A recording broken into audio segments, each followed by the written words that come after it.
recording. That's curious because I'm recording also. Wow, it's like you're recording audio for a podcast or something. Right, it's like we're both recording audio at the same time. Did you say audio? How do you say that? Audio? Yeah. I say audio. Yeah, because you're from New York. Oh, I was watching Amazing Race and somebody said daughter, but he was from New York and he was like Dwada, and I was like, oh my god. I don't understand. How do you say orange? Daughter. Orange? Orange. You don't say orange? Orange? You just said it. I know, because the word OR is or, but an orange is an orange. Say daughter. Daughter. Yeah. Yeah, there it is. Whatever, bro. It's Whatever. fun because I'm supposed to have the fucking accent and I don't. Ha ha ha! You actually don't. So how are you? How's today going? I'm good. How are you, dude?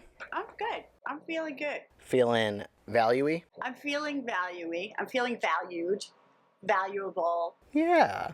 You want to talk about values? Man, I am not good at, I would never be good at being a talk show host because I'd be like, that was not a good transition. I'm only good at transitioning physically, you know?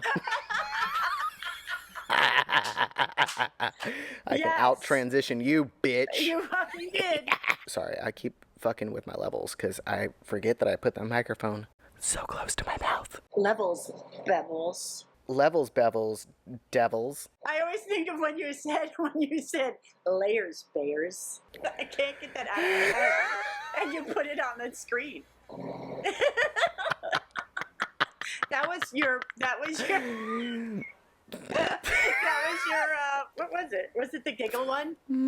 It was, yeah. I love that. I'm the biggest fan. I'm excited because the topic that we're going to do this week is values. I'm really excited because values are so fucking important. Yes, they are. And this exercise really helped me hone some things down.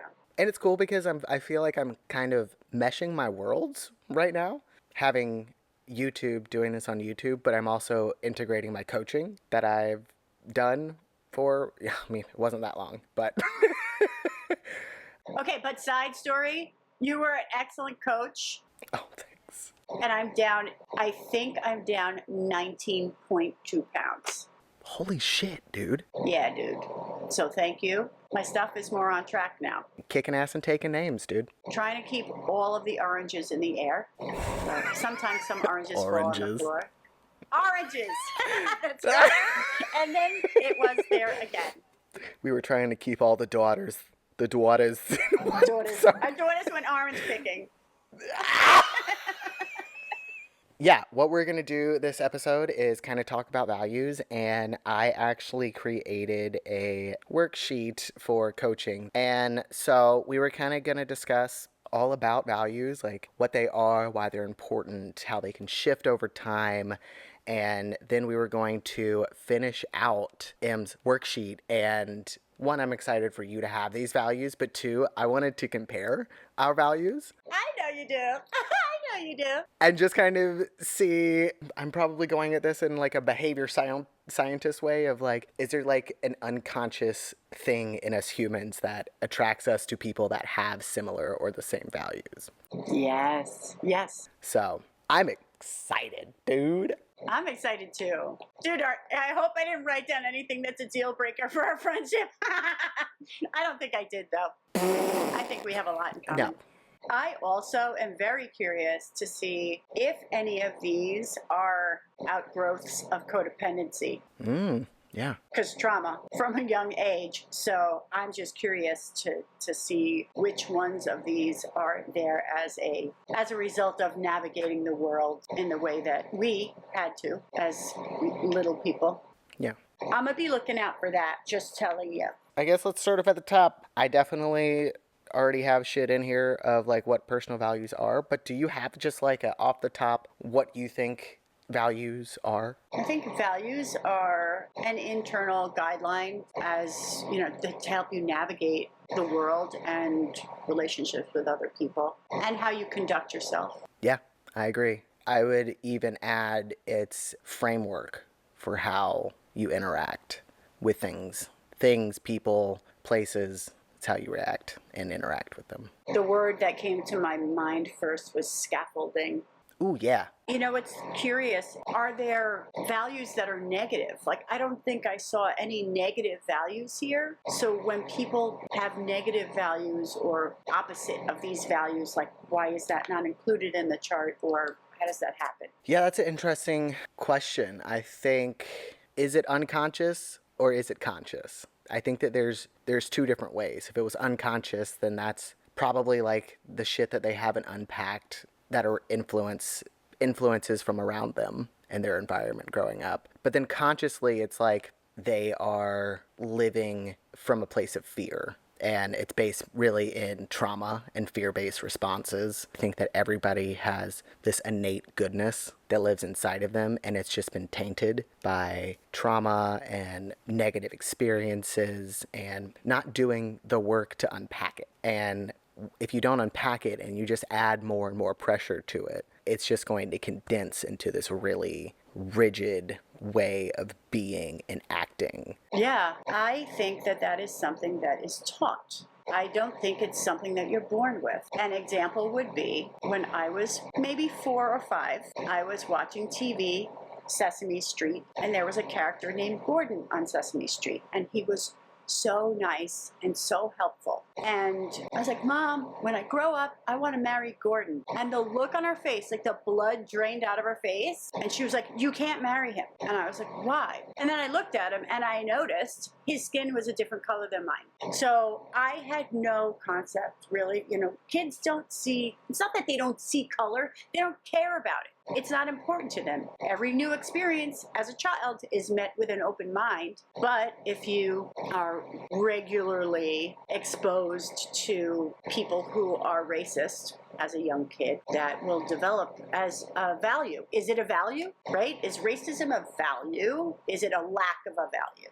The latter of that sentence is correct, in my opinion, that it's the lack of value. And then you gave me a list, bro. A list of values. How many values are in this? A fucking lot. A fucking lot. Very fucking many. Definitely maybe overkilled on adding all of the values. Perfectionism, please.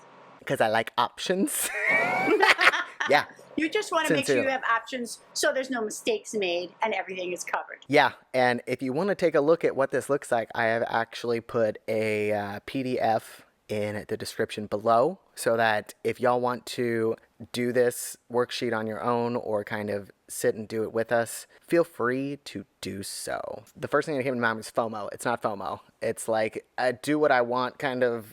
Is it FAO? FAFO?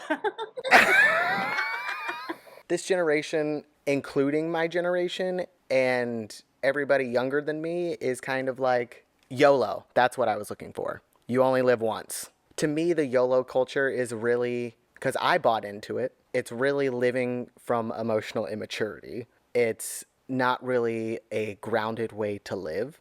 No, it's not. To me, it always seemed like, I mean, okay, I get the idea of like making a choice and thinking like, will I regret not doing this if I don't do it? Yeah, But I think it also can be taken as like reckless abandon. exactly. The latter of that, I think, is what a lot of these people do that believe in any sort of YOLO. They remove the filter of going through your personal values to make a decision. They just make the decision on a whim and they're like, I might not ever get this opportunity again. And it's like, is that reasonable thinking? Like, there isn't really a lot that only happens once in your lifetime. That is just a facade that we put on things to make things seem more important than they actually are. Yeah, and perhaps to excuse bad behavior. 1,000%, because that's what I did. Maybe a little bit of that. I did it too. Damn, I just had this like conversation with myself, I think yesterday, talking about, because I was editing my newest video, which is like reacting to my old videos. I was just really glad that I wasn't drinking anymore, because drinking would turn on that YOLO side of me, Yeah. and I would do shit like text my ex. Oh, that I didn't need to fucking talk to. But because I was intoxicated and in that mindset, I would do it. yeah. And it would just cause more damage to not only me, but to others. And that's not how I want to live anymore. Right on. Those, I'm sure those drunken like texts or even drunk posting of stuff, so bad. Dude, it's so bad. Put the social media down and step away from your phone. Dude, it's. Mm hmm. And I also just want to say right off the top, values can shift over time. Don't think that you are locked down and cemented to whatever comes out of this worksheet. Thank you, because yeah, I've totally been like sweating over like, is this who I want to be? But then you explained to me it's not who I am. It's just the value, the idea of the values themselves, and how I value my values. Yeah, dude.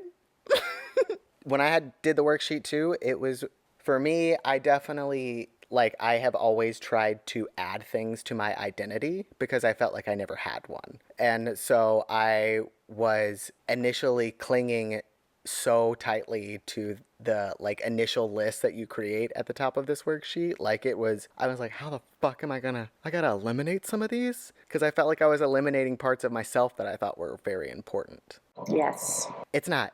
You're not eliminating anything. Cool beans, man. Okay, so I think that you have already gotten down to what page of the worksheet?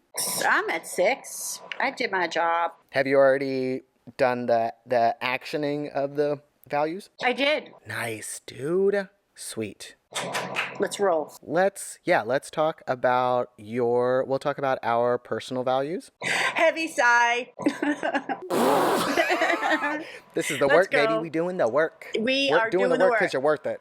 You know why? Dumping healing on your face. And this is the work. Open your mouth. We're dumping. Ew. Just kidding. Wait.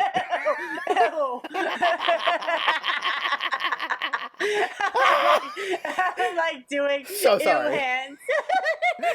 Ew. Oh, Okay. there's no way. I can't bounce back from that. Shit. Let's just move on. Okay. So, do you just want to do like one off? Like you read your first one and then I'll read my first one and then we'll just go back and forth? Yes. Live in authenticity. My first one is, that's really funny, show up authentically. Bro! I knew you were going to get so excited. Yes. Okay, we're 1 for 1, dude. Let's see how long this friendship will last. I'm just kidding.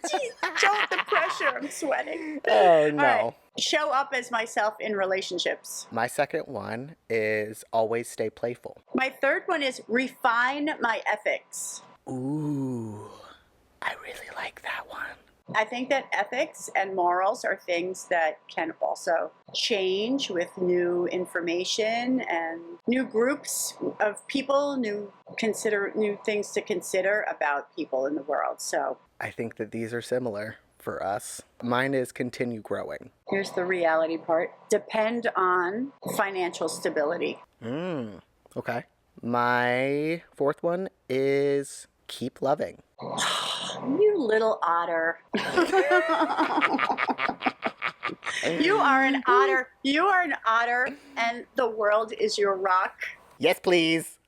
Cute. And lastly, now I changed it a little bit. I wrote demand equality / equity for all.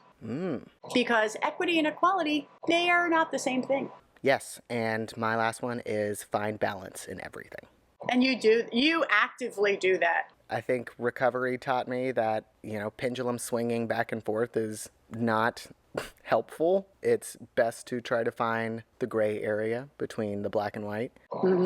And although it's very tough, finding balance has brought me a level of peace that I truly don't think I can explain to people without them experiencing it. Yeah, totally makes sense. Because I look at you sometimes, I'm like, what's that feel like?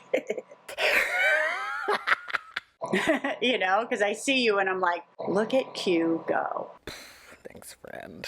I mean, it's tough, but I don't know. It has brought me so much clarity as well as peace. And I don't think that I've had clarity in my life because there was just like a lot of chaos going on all the time. Not even outside, but also just inside my head, trying to manage the unmanageable. You don't say.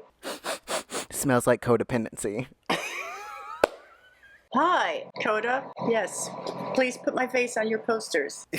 Yeah, if they had a fucking, like, the face on the milk carton for codependency, it'd be me. Missing, I lost my identity in my codependency. Right. Have you seen this person? They've lost themselves. Do I know you? Do I know you? I don't. I don't know myself. Dude.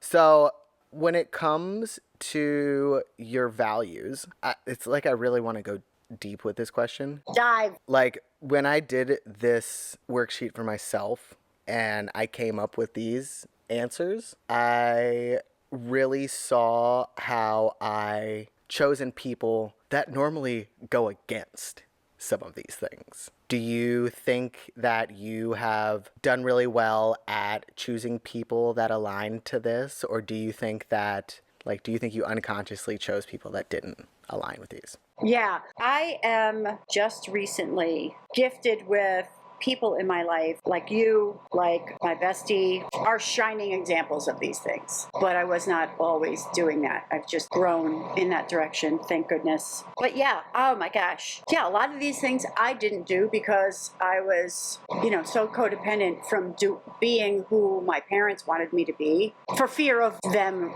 taking their love back. At least that's what I told myself in my head. But what about you? So I think that I've done really good at dating people that are authentic. I always try to date playful people.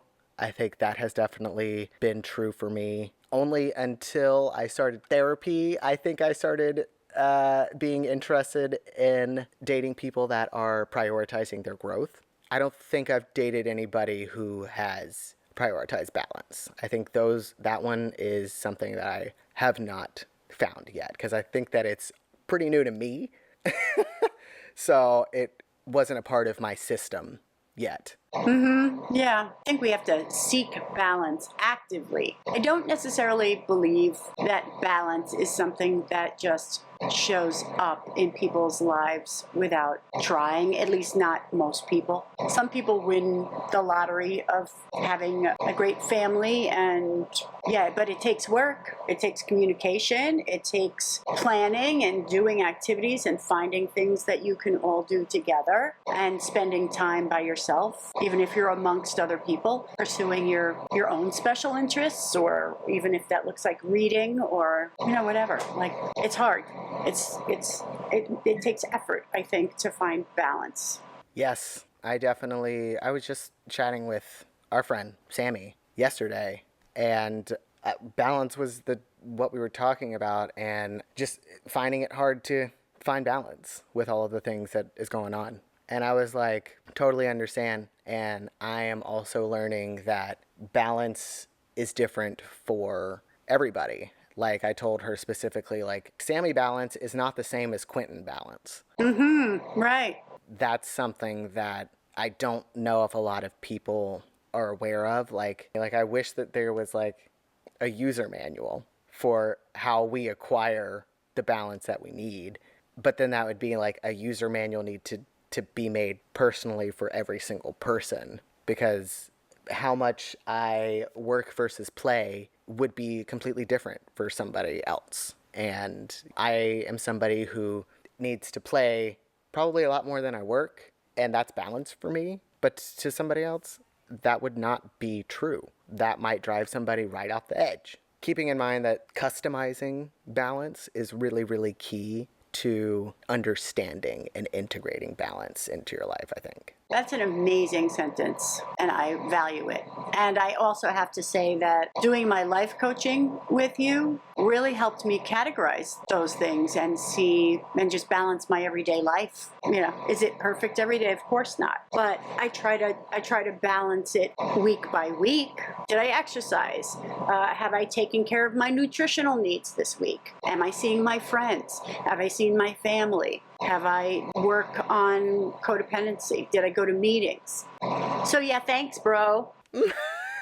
You're welcome, dude. I only gave you inside information. You did the work, not me. You helped me organize it. So back at you, pew pew. I am a great organizer, so Yeah, and I am not. I think that the other part of balance is really it's so tough when social media is a part of things because you compare. Mm-hmm. You compare yourself to others and you think that other people's way of balancing their life is applicable to you. It's not. Even us. Like, your balance is different than mine. And that's okay. And that doesn't mean that the way that I do it is right and the way that you do it is wrong. But that's how people perceive things because of social media just really pitting each other together, you know? They're like, Wow, yes. and that's why I want to encourage everybody to take a social media fucking break. Because no matter if you're consciously comparing yourself and being like, wow, I don't have my abs don't look like that or not, it's happening regardless. That's why I just think it's so necessary for everybody to just have even if it's just for a couple of days. To me, it really only took a couple of days for me to be like, wow, I can exhale. Oh, gosh, yeah. Because it makes you tense and tight. Yeah, it's a great thing to walk away with today is that my balance of the different things in my world are not going to be the same as other people's, and nor should they be. So I need to look at everybody as if it's a brand new day and they have a whole different set of circumstances that I don't understand. I think that really beautifully leads into compassion. Yeah, definitely. I love Stevie Wonder, and there's a song that he sings that's called Love's in Need of Love Today. And part of that looks like allowing everybody to have their own balance and respecting that and just love them for who they are if you can. A technique that I do whenever I start judging somebody or trying to control their life, I immediately just have to be like, it's their journey, not mine. And I have to say it over and over and over again. Try to let go of projecting what has worked for me onto them because there's a million reasons why the things that I have done will not work for them. Right. Like I had to do it with you when I told you like I was getting too involved in your recovery. Like I had to be like, it's her journey, not mine. It's her journey, not mine. Yeah. Even though I think that we're so similar, we are vastly different. And I know that the way that I do things is not the way that you should be doing things in your life. Like, I can only share my experience and you being like, huh, okay. And there's 5 things here, and 2 of these things really resonate with me. So I'll take those with me, and you can keep the other 3. There's a level of respect between us and our friendship, and working through that was important. And I think that builds balance in our lives between us. Balance and understanding and mutual respect. Yeah. And then to your point of like dealing with problematic people, I mean, this has been surfacing for me in the last couple of months around everything involving Trump. I keep getting taken back to 2016 and the feelings that I had and the fear and Yeah. just being engulfed in it. And I keep having to be like, this is 2024. This is not 2016. And I've actually been able to have moments where I find compassion for him. And it's really tough, but I'm like, for him to be so insensitive and cruel and hateful, could you imagine how badly treated that man was as a child? Yes. I mean, I don't know anything about his life, but it seems like power and control have like been very big parts of his life. And I try to visualize him as a little boy where all he wanted to was the love of his parents.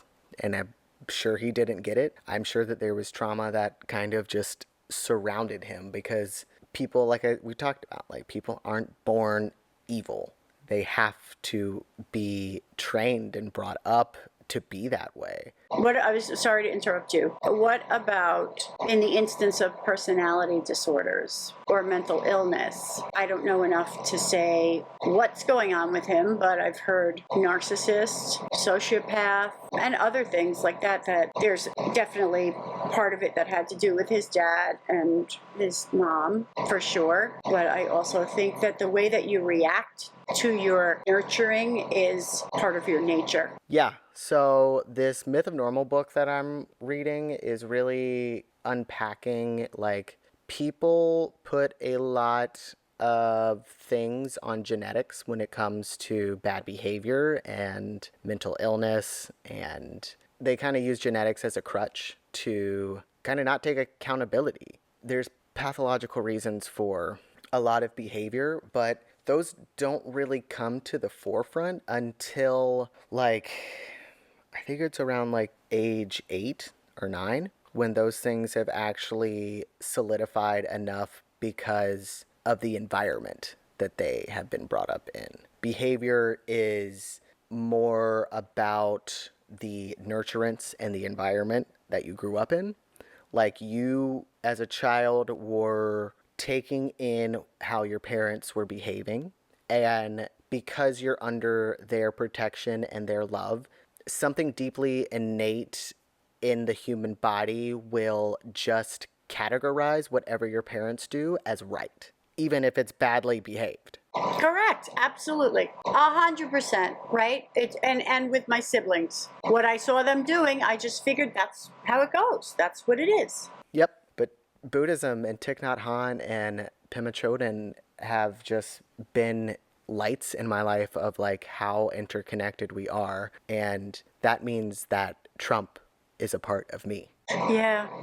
Yeah. And I don't want to hate anybody anymore. And I can see his pain. Oh, dude, you are a little Buddha, man. You're so inspirational to me. I say this in a way that it sounds a lot easier than it is. Yes, it is. Yeah, yeah, it does. Of course, when he says dumb shit, I'm like, you're being a ding dong.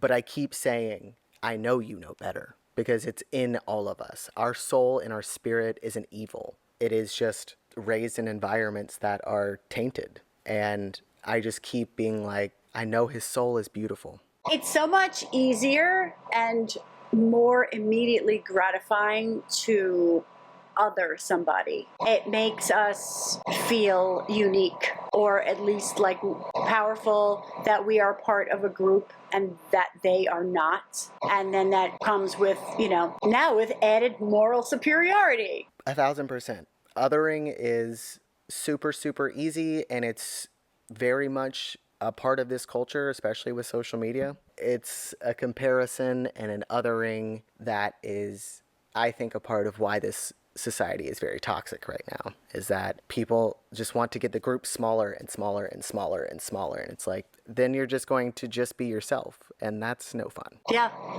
You know what else is othering? Sports. I find that unless it's sort of individual, like gymnastics, I love that because it's like there's personal goals there. But when you get into just societal grouping of, this is, my team. Really? You're on the team? What position do you play? So it just becomes really important for people to identify with stuff like that, and then the natural othering just flows from that. You kind of like put in the formula, like the othering comes from the over identification that people do. Correct. And they don't want to do the work to find out who they are individually, so they just find something that sounds like, hey, I agree with that, and then they just adopt all of the values that come with that group. Man, it's so limiting. It is limiting, but it makes it simple for people, though. It makes it easy, doesn't it? You don't have to do work on thinking about your feelings. You can just say, I feel what they feel. I know that we have a couple of things in common, so let me just paint a broad stroke and say all in. Yep. People want easy. I did too. And man, I had collected all of these things that were like, this is all of the things that make me me. And now instead of it being easy, I would rather be free. Wow. Let me sit with that. Yeah, it takes energy to break bonds, yo. It's science. Everything always comes back to science. But it takes energy to break bonds, you know? It's easier to make bonds than to separate them. Or is it just a choice? It's a choice to expend the energy to find out who you are and what your values actually are. And maybe they don't fit neatly into one category. Maybe it's not part of a system or a binary. Yep. And I think that easy choices make people believe that they are creating stability for themselves. Yes, yes. But I think that stability has been conflated with like a lockdown. Like it's like building a prison for yourself. Oh, When you get locked in to the easiness of identification, you allow no room for flow. right, or growth. You're cementing the box that is you to the ground, and there is no airflow. So I am at a point where I am just like, maybe I'm just not identifying with something that I identified with yesterday, and that's okay. But that's why I think I've kind of like dropped the things, or I try my best to drop the things that I take on as identifiers. Like I let them change day to day, minute to minute, and be like, I am who I am right now, and that's all that matters, because who I am before doesn't exist anymore, and who I am in the future can't be predicted. So if I stay here right now and not really let these identifications like cling to me, then that is freedom to me. Yeah, and you know, the word I keep thinking of, and I don't mean it in a bad way, I just heard somebody use it last night. Yeah, misfits is not such a positive term, but it does suggest not fitting into these sort of archetypical societal groups, even in school as a kid. Oh man, yeah, values are an interesting thing. This is an excellent activity, like an excellent exercise for me to do. Honestly, I think that I'm going to do this worksheet every year, just to do it once a year and kind of see what has changed. That's a great idea. I honestly think this might be a part of my like New Year's tradition. Dude, that's a great idea. You know, like do your kind of goals for the year, and then also like see what your values are. And for all the listeners, like I said, this will also be, I will put the same worksheet down in the description below as a PDF that you can print out and do for yourself. That's handy dandy of you to make to put that in there. Yeah, dude. Dumping the healing. Dumping the healing, dude, in PDF forms. Yeah. Just want to thank you for bringing your homework onto the podcast, because I know that that's kind of like it's big, deep personal work, and I just think that you're very courageous to bring this work onto the podcast. So I just want to take a moment to admire you for doing that, dude. Bro, thank you, man. You're an inspiration in my life as far as growing internally, loving myself, and navigating my personal, very special, unique, and wonderful path through this life. So thank you. Oh my gosh, you're a silly Billy. You're very welcome. Okay, any last comments, questions, concerns about values? I like the idea that they can change and grow. I think people tend to be so very cemented into, these are my values, these are my people, this is how I feel. And then if they come up with other like data as they travel their lives, we might want to cause them to shift some of those values. Sometimes they may not do it because it may not fit in with the group that they've aligned themselves with. So I think it's important for people to sit and think about their values. And like you said, doing it once a year is just a great idea. Rigidity in values can happen, but always know that you can loosen the grip and just make sure that they intellectually stimulate you, but they stimulate your heart. That is when you know that a value resonates with you. And I think a lot of the culture today is we intellectualize our feelings, and that is not what feeling is. And so I would really recommend that if you do the worksheet, take some time with it. Go take it to a spot that is quiet and beautiful and special to you and sit with the words in that list. Really be aware of your body and how they make you feel, because that's when you're going to get the most accurate information. Excellent advice. And I have one added suggestion. Do the worksheets in pencil. I'm not, I am not kidding. You know, pencil forgives you when you make a mistake, and pen will mock you. So use a pencil. You know what I just did? I anthropomorphized a pen. A pen will mock you like it's a person. Why do I do that? I don't know. Dude, you know, fucking traumas. Right.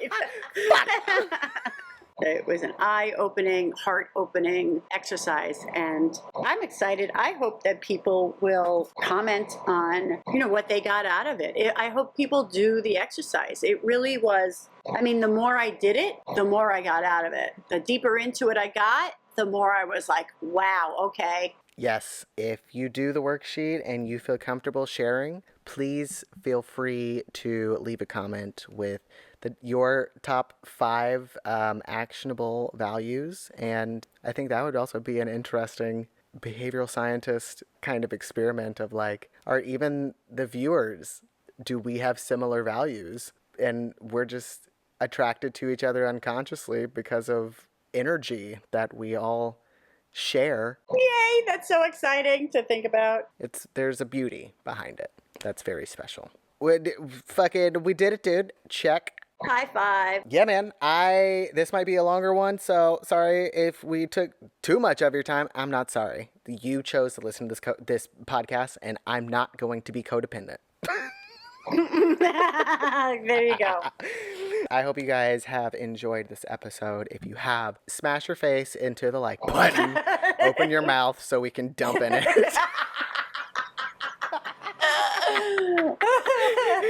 And definitely share the podcast around with your friends and be like, look at these little weirdos being weirdos. And we'll be like, we'll all be weirdos together, dude. Yeah, right on. Why don't you dump your experience of your healing on our faces? Yes. I would love that. And if you need coaching, don't contact me. Okay. I'm so glad I got in that tiny little window and I got for you to be my coach. And I'm still working on an end of, like an outro line or a tagline. Today I feel like saying, value your values, that they mean something to you and that they're yours. Great work, friend. We will see you guys next week. And until then, open your mouth for dumps. We love your face, and we'll be back next week. Pew, pew. We love your face. Okay, bye, friends. Bye. We're so fucking weird. I love it.